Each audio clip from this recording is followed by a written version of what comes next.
आज मैं आपको बताने वाला हूं कुछ ऐसे नेताओं के बारे में जिन्होंने कांग्रेस पार्टी छोड़ी लेकिन बीजेपी ज्वाइन नहीं की। आखिर क्यों, चलिए जानते हैं इस वीडियो में।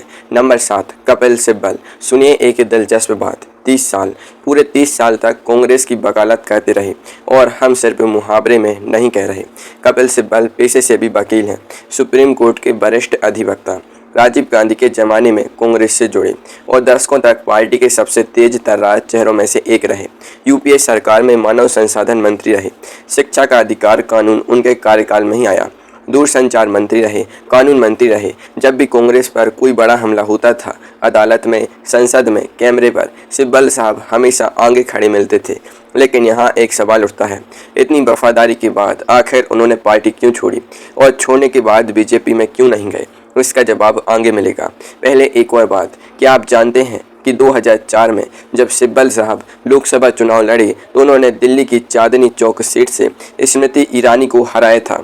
हाँ, वही स्मृति ईरानी जो बाद में अमेठी से राहुल गांधी को हराने वाली थी। अब वापस आते हैं। 2022 में कांग्रेस में एक बड़ी बेचैनी थी। G23 नाम का एक गुट था, 23 वरिष्ठ नेता जो पार्टी की कार्यशैली से नाखुश थे। सिब्बल साहब उनमें से एक थे। उन्होंने संगठन में बदलाव मांगे, नेतृत्व पर सवाल उठाए, पर सुना किसी ने नहीं। 16 मई 2022 को उन्होंने कांग्रेस से इस्तीफा दे दिया और तब बीजेपी की उम्मीद जागी होगी। अरे इतना बड़ा नाम, इतना बड़ा वकील कांग्रेस से नाराज, अब तो आएगा हमारे पास। नहीं आई। सिब्बल साहब ने कहा, मैं समाजवादी पार्टी के समर्थन से राज्यसभा में निर्दलीय बैठूंगा। बीजेपी का दरवाज़ा मेरे लिए नहीं है। उनके शब्द थे, मैं कांग्रेस की विचारधारा से दूर नहीं हूँ, मुझे एक स्वतंत्र आवाज़ बननी है। और यही वजह है कि वो इस सूची में नंबर 7 पर हैं। उनकी कहानी नाटकीय नहीं है पर ईमानदार है। वो टूटे नहीं, बिके नहीं, बस अलग हो गए। जो बड़े नाटक आने वाले हैं उनके सामने ये तो शांत पानी है। नंबर 6, अजीत जोगी। अब आते हैं एक ऐसे नेता पर जिनका नाम सुनते ही मध्य प्रदेश और छत्तीसगढ़ के लोगों का मन एक अजीब सी हलचल से भर जाता है। अजीत जोगी, छत्तीसगढ़ के पहले मुख्यमंत्री। ये वो इंसान थे जो 2000 में बने नए राज्य छत्तीसगढ़ की कमान संभालने वाले पहले शख्स थे। कांग्रेस ने उन पर भरोसा किया और उन्होंने भी कांग्रेस को खुद एक दूसरा घर माना। लेकिन एक शॉकिंग फैक्ट, बहुत कम लोग जानते हैं कि अजीत जोगी भारतीय प्रशासनिक सेवा यानी IAS अधिकारी थे। पहले कलेक्टर थे, फिर नेता बने और जो नेता बने वो इतने बड़े बने कि राज्य के पहले मुख्यमंत्री की कुर्सी तक पहुंचे। अब सवाल, इतने बड़े नेता ने कांग्रेस क्यों छोड़ी? जवाब बेहद दर्दनाक है।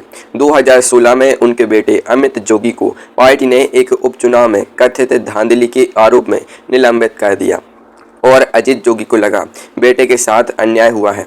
उन्होंने खुद कांग्रेस को छोड़ा और जून 2016 में अपनी नई पार्टी बनाई, जनता कांग्रेस छत्तीसगढ़। बीजेपी ने सोचा होगा चलो जोगी आ जाएगा हमारे पास, लेकिन जोगी साहब ने कहा नहीं। उन्होंने BSP के साथ गठबंधन किया, बीजेपी के खिलाफ लड़े। उनका कहना था, मैं कांग्रेस से अलग हूं लेकिन बीजेपी का साथी नहीं। दुर्भाग्य से 29 मई 2020 को अजीत जोगी का निधन हो गया। उनकी पार्टी अभी भी है, उनकी पत्नी रेणु जोगी उसे आगे ले जा रही हैं और 2024 के अंत तक खबरें आई कि उनकी पार्टी फिर से कांग्रेस में विलय की बात कर रही है। तो कहानी जहां से शुरू हुई शायद वहीं जाकर खत्म हो, लेकिन ये कहानियां तो अभी बस शुरुआत है। आगे जो आने वाला है वो असली तूफान है। नंबर 5, गुलाम नबी आज़ाद। रुकिए, ये वाली कहानी थोड़ी अलग है। 2021 संसद का बजट सत्र, राज्यसभा में एक ऐसा दृश्य बना जो शायद ही कभी हुआ होगा। खड़े थे प्रधानमंत्री नरेंद्र मोदी और वो विदाई भाषण दे रहे थे एक कांग्रेसी नेता का, गुलाम नबी आज़ाद का, और मोदी जी रो रहे थे। हाँ, आंखें भर आई थीं। उन्होंने कहा, आज़ाद साहब सिर्फ अपनी पार्टी के लिए नहीं, देश के लिए सोचते हैं। उन्होंने एक पुरानी घटना सुनाई। जब 2006 में जम्मू कश्मीर में गुजराती पर्यटकों पर आतंकी हमला हुआ था, तब गुलाम नबी आज़ाद ने रात को खुद मोदी जी को फ़ोन करके रोते हुए खबर दी थी। अब सोचिए, जब विपक्ष का नेता आपके लिए रो रहा है और सत्ता पक्ष का प्रधानमंत्री उसकी विदाई पर रो रहा है, तो वो इंसान कैसा होगा?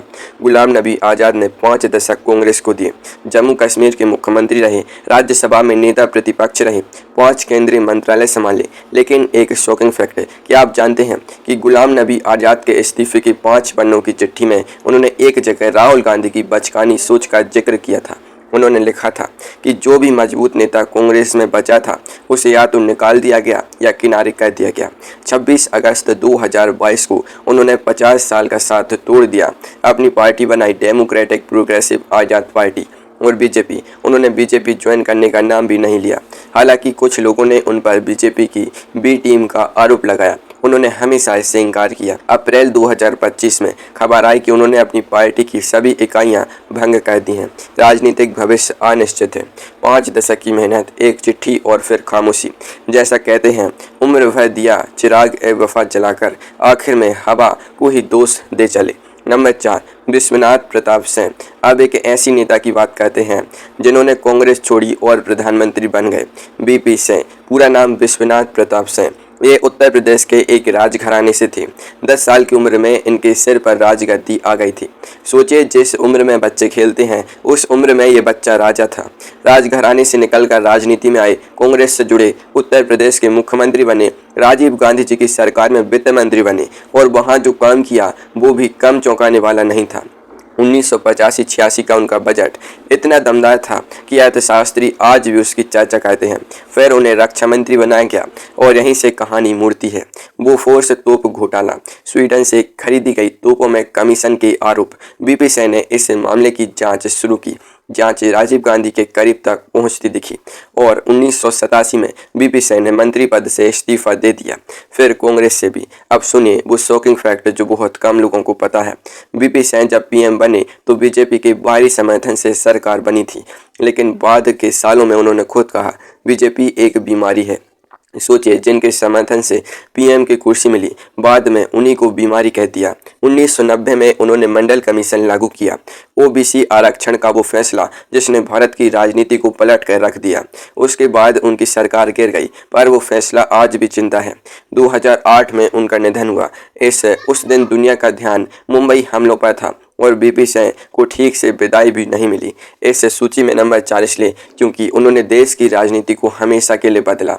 पर जो आगे आने वाले हैं उनकी कहानियां और भी बड़ी हैं। नंबर 3, शरद पवार। अब एक ऐसे किरदार पर आते हैं जिनके बारे में कहते हैं, जो दिखता है वो होता नहीं, जो होता है वो दिखता नहीं। शरद पवार महाराष्ट्र की राजनीति के सबसे चतुर शतरंजी खिलाड़ी। पवार साहब कांग्रेस में दशकों से थे, महाराष्ट्र के मुख्यमंत्री रहे, केंद्र में मंत्री रहे। कृषि मंत्री के तौर पर उनका काम अलग ही पहचान रखता है। लेकिन 1999 में एक विस्फोट हुआ। सोनिया गांधी जी, जो इटली में जन्मी थी, को कांग्रेस प्रधानमंत्री पद की उम्मीदवार बनाने की बात आई। पवार साहब ने कहा, देश का प्रधानमंत्री भारत में जन्मा हो, यह जरूरी है। बात सुनी नहीं गई। पवार साहब को साथ में पीए संगमा और तारिक अनवर को कांग्रेस से निकाल दिया गया और तब जून 1999 में एनसीपी यानी राष्ट्रवादी कांग्रेस पार्टी बनी। अब शॉकिंग फैक्ट सुनिए, पवार साहब को निकाला किसने? कांग्रेस ने। और उसके बाद उन्होंने किसके साथ मिलकर महाराष्ट्र में सरकार बनाई? कांग्रेस के साथ। उसी साल 1999 में बीजेपी आई होगी उनके पास, आइए हम साथ हैं, पर पवार साहब ने मना किया। 2023 में एक और नाटक हुआ, एनसीपी में टूट हुई। उनके भतीजे अजित पवार बीजेपी के साथ चले गए, उप मुख्यमंत्री भी बने।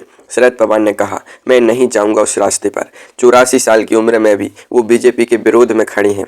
जिस पार्टी ने उन्हें निकाला उसी के साथ मिले, जिसने उन्हें अपनाने की कोशिश की उसे ठुकरा दिया।